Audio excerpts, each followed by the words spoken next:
Hey y'all, welcome back. So today I'm going to be sharing something with y'all that I am really excited about, and we are going to be doing a pH restoring facial toner. And this video is going to really epitomize what I'm going for with my channel, because I'm not only going to tell you how to make this, but I'm going to tell you why we're making it and why we're putting these things in here and why these problems arise and all that kind of stuff. So we're even going to do a little bit of chemistry 101, and I promise I won't quiz you at the end. You will notice that we are, you know, where we sit whenever we do makeup tutorials, and that is because this video is, like I said, going to be mostly talking, and we're going to dump all the stuff in a bottle. You really don't need to see me do that, and my daughter is really wanting to, the baby is anyway, really wanting to be involved today, and it's just easier to sit here and hold her rather than stand and hold her or put her on the counter, because, well, y'all saw it, she fell in the sink. We don't want to do that again. So with that being said, we're going to sit here today. Also, I did take some notes, so if you see me like looking down out of the frame, that's what I'm doing, because I just want to make sure that I cover everything I need to and that I make this as concise and easy to understand as possible.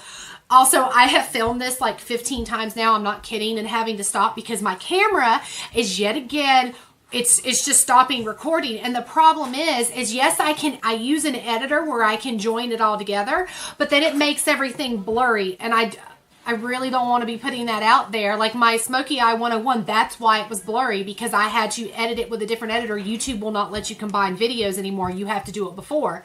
So hopefully we can get through this whole thing.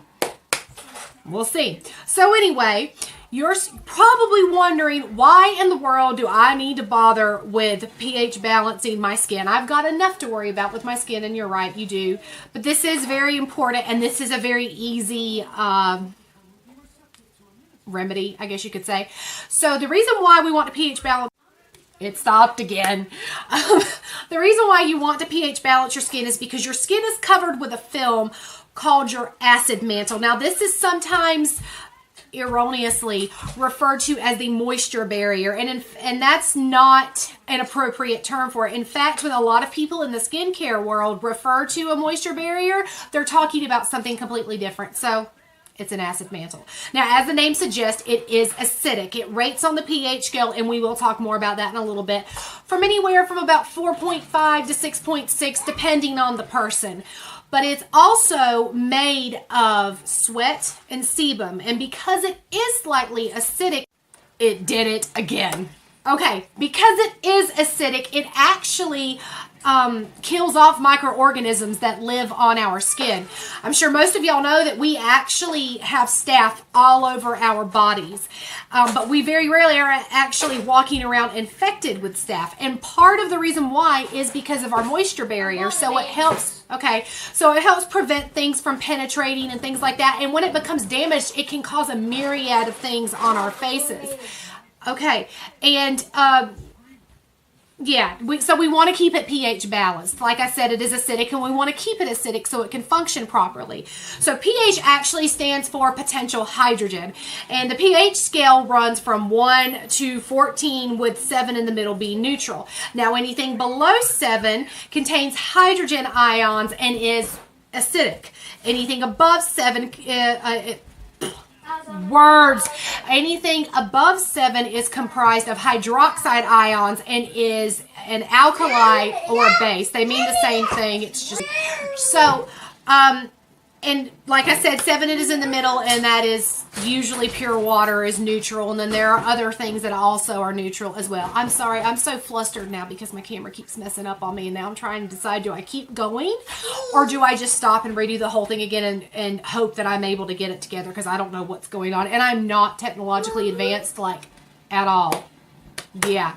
Okay, so like I said, our skin is acidic, and it needs to stay acidic. And unfortunately, there is something that we all do every single day that is actually good for our skin, and we need to do, that actually messes with the pH level, and that is cleansing our faces. Now, the majority of people, myself included, do not exclusively oil or honey cleanse. Remember, those are both cleansers, and you can use those by yourself to clean your face, but most people don't do that every single day.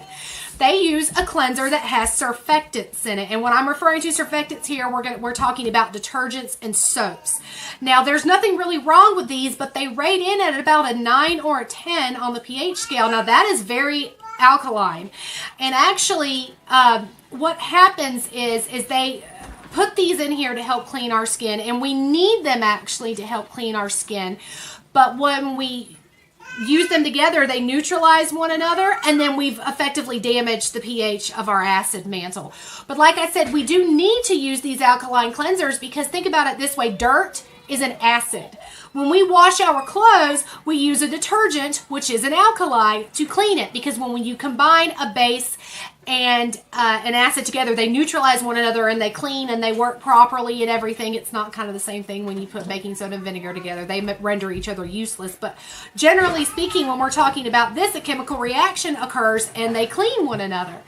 So when you're cleaning your face, you're doing a good thing for your face, but unfortunately you are removing that acid that does need to be there to keep the skin healthy and for it to perform the way it should. So, like I said, acid mantle damage happens that way, and it actually causes a myriad of skin conditions. And when we are talking about skin conditions, we always refer to two different factors. So you either have an extrinsic or an intrinsic factor that is actually causing the skin conditions. Now, in this instance, because we're talking about acid mantle damage, we're talking about extrinsic, meaning external factors, versus intrinsic, which of course is internal. Internal factors are typically genetics. You were just born with something and the acid mantle damage is not causing the problem, whereas external, in this instance, we are talking acid mantle damage. So symptoms of acid mantle damage actually present whatever, just like an exceedingly mild alkali burn.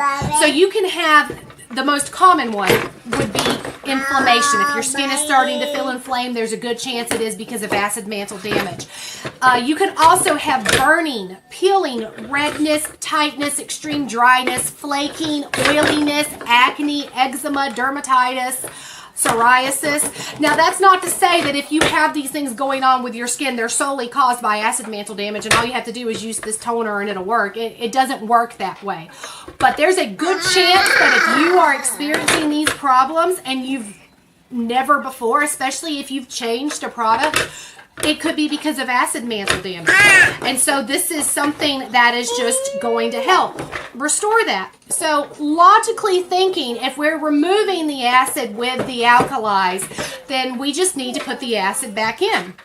And that's exactly what we're going to do. We're going to make this pH restoring toner that is made with acid. And the best acid to use for this, which is already good for so many other things, so y'all probably already have this, is raw apple cider vinegar. And because it is very, very acidic. Now, regular white distilled vinegar is about a 2.5 on the pH scale, whereas apple cider vinegar is a little more acidic and it's at 2 on the pH scale. Now, you could technically use white distilled vinegar, but you're going to get way more properties from this because this is also anti-inflammatory and all kinds of good stuff. So use the raw apple cider vinegar. Then we're going to put in some witch hazel.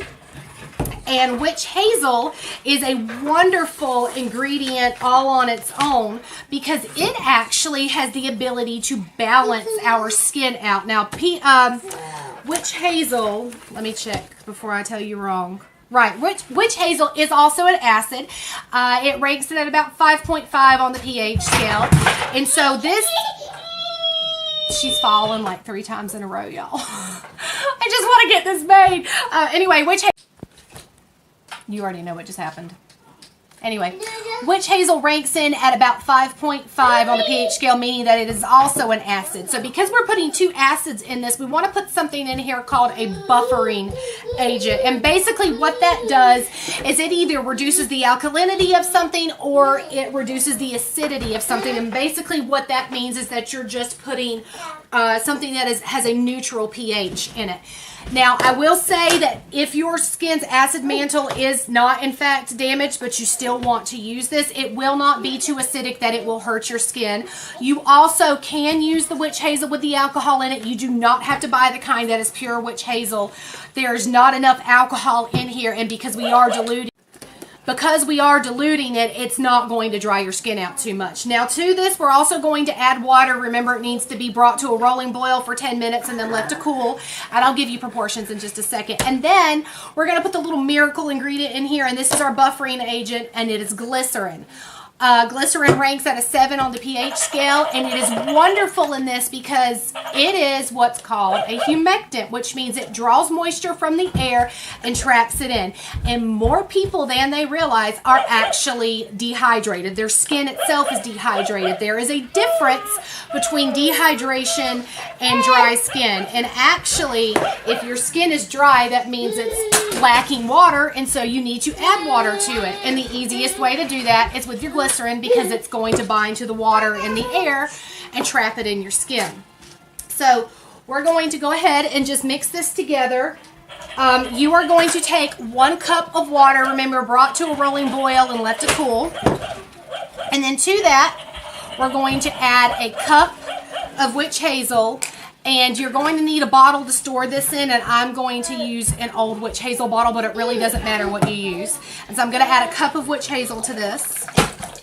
Now this will last you comfortably for about 3 months before you run risk of spoilage. As I always say, if you're afraid it's going to spoil before you use it all, because this does make quite a bit, just have it. It's not a big deal. Okay, now we're going to add the ACV, preferably raw. If you can't get raw, it's okay, but this is going to work better. Shake it up if you're using raw, and we're going to do 1/4 cup of this. Okay, and now the glycerin, and we're going to add 1 teaspoon of the glycerin. And fun fact, if you were to leave the ACV out of this, that would actually make priming and setting spray. And I'm actually working on a recipe for it, so if y'all would like to see that, let me know. That's it. Let me get my funnel, and we're going to pour it in the bottle. This is what it looks like before it's been poured in the bottle. And we're going to pour this in here. And then to use this, you're just going to shake it up. And after you've cleansed your face, you can use a little cotton round, or it's not all going to fit. You can use a little cotton round to just go over, and then you can apply your moisturizer.